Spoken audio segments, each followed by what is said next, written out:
Hey, welcome back for an edition of Pranayama.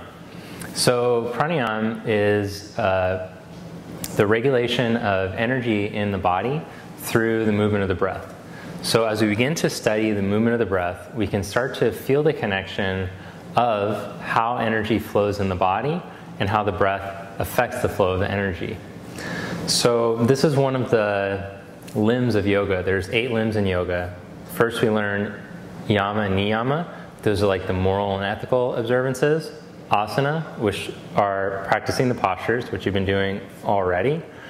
Then after asana, we learn pranayama, pratyahara, dharana, dhyana, and samadhi. So pranayama and pratyahara, I really think go hand in hand. Pratyahara is the withdrawal or the drawing of the senses inward, withdrawing from the pull of the senses, some define, or enhancing the senses inward, using our impression of the senses and enhancing that focus inward is a definition that my teacher, Paul Cavanese, in Los Angeles uses. And I really feel like that, when he said that, that really shined some light onto it for me and helped me to realize what we're doing when we practice pratyahara. So we're going to, I'm going to have a little opening meditation where we're going to practice a technique in pratyahara, and then we'll practice a little bit of the pranayama. So find a comfortable seat. Now it's really important that you're super comfy when you're sitting upright. So one of the things that practicing a pranayama practice has assumed is that you can sit up well, up straight for a long time. Now if your hips and your back are super tight and when you try to sit, your seat is more like this, then you should sit in a chair with your feet on the floor, or even just lie down with your knees bent and your feet on the ground, because we want the spine to feel like it's nice and buoyant and open. So it's one of the reasons why we do asana, is to develop our seat. So find your seat or your lying down position and start to relax into it. Close your eyes. Let the hips start to open, the pelvis open. Let the tension in the shoulders melt away and the jaw and the tongue relax. Let the eyes soften and release back. Release the pressure in the ears. Let the ears spread and the inner ears open. Let the tongue be passive.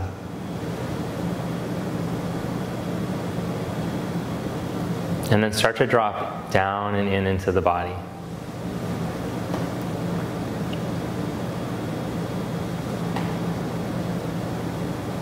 Feel all the space inside of the body.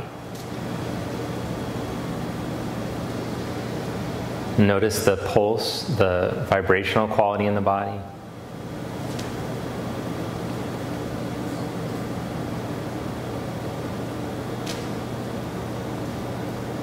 And then when I go to play this sound, I want you to stay connected to the feeling of silence and stillness. And then you're going to notice the sound emerge from there. Pay attention to that point. And then also notice where the sound goes back, where it goes back into the silence. And also see if you can pay attention to the field of silence that's even existing in the background of the sound.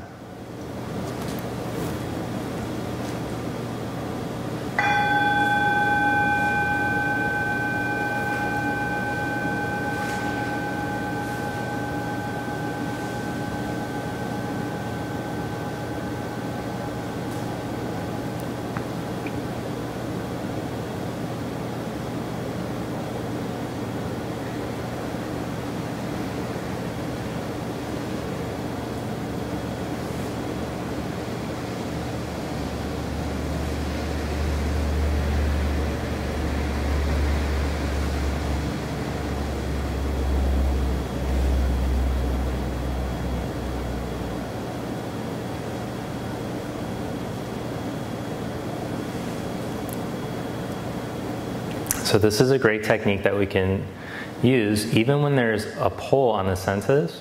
we can still pay attention to the stillness inside, what's going on the inside, even as there's sounds around. So we're never going to have perfect conditions for meditation. Conditions will never be perfect. If you're looking for a completely calm place to practice in, often it doesn't really exist. Or the mind will be pulling you out. So a great technique is to practice even when there is distractions, and to see if you can still practice enhancing inward.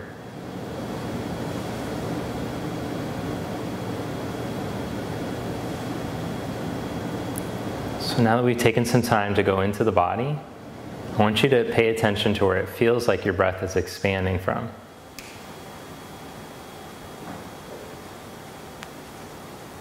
So you might notice a subtle movement from the bottom of the rib cage.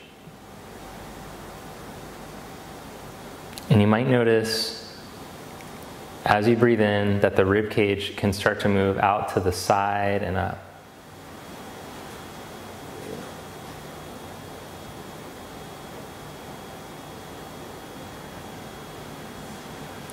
Then visualize your breath traveling down through your nose all the way down towards your lower belly. And as it moves in, it's going to fill out into the lungs, out into the side, and all the way up to the top. And then we'll pause at the top for a moment and slowly let the breath out. Again, slow, steady breath in.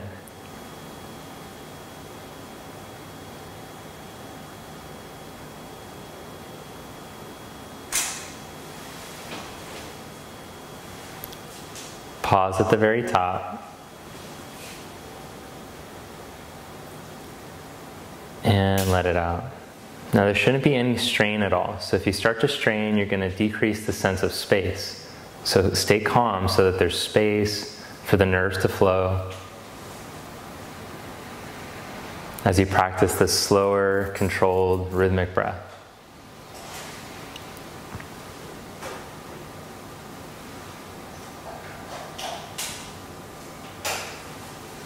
Next, we're going to practice Viloma Pranayama, which is a 3-parts breath. So on your next in-breath, fill just the bottom third of the lungs. Pause. Fill the middle. Pause. Fill the top. Pause. Then let all the air out. And there shouldn't be any strain at the top of the breath. So often the tendency is to get too excited and do too much at the beginning. Fill the bottom third. Neck and shoulders stay relaxed. Fill the middle. Fill the top.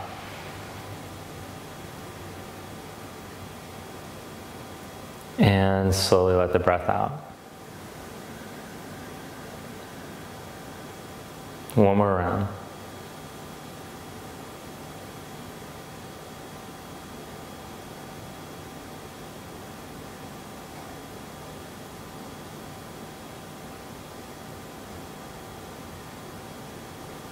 Pause at the very top and slowly let all the air out. Then just go back to normal breathing.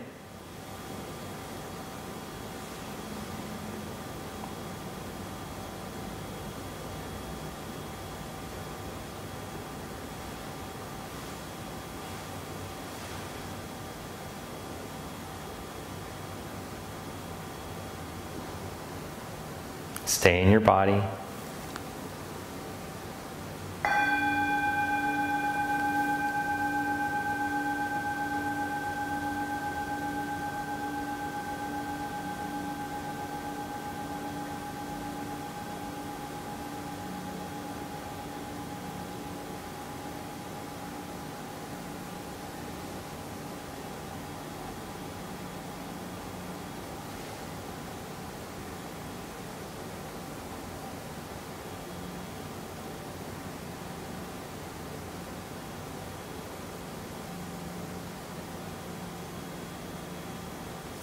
Bring your palms together. Namaste.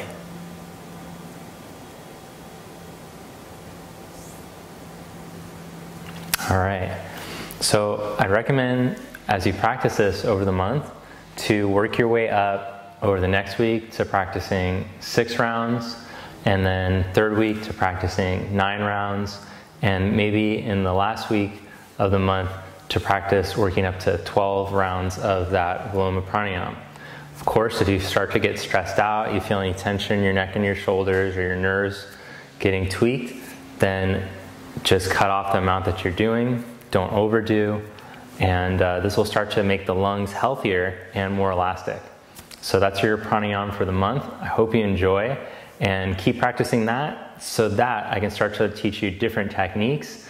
And really what we're enhancing the body's ability to store and experience prana. It's like, if you think of it like an electrical system, like an electrician has to lay like certain groundwork in order for a house to be able to handle more electricity. In college, I lived in this house that wasn't meant to have a lot of electricity running through it. And if you like plugged in too many things at once, like all of a sudden the lights would go out and someone would be like, who plugged their TV in with the hairdryer? Somebody's girlfriend is over using the hairdryer, you can't plug in at the same time. So anyways, that's like the pranayama. Funny, but that's like the pranayama. If you try to do too much too quick, you start to fry out your nervous system, and it's counterproductive. So we're going to start with this real basic way to start to make the lungs more elastic and the nerves better able to handle the prana. I hope you find this helpful. If you have any questions or comments about it, then hit me up in the Facebook community group. Love to hear from you there. Have a great day.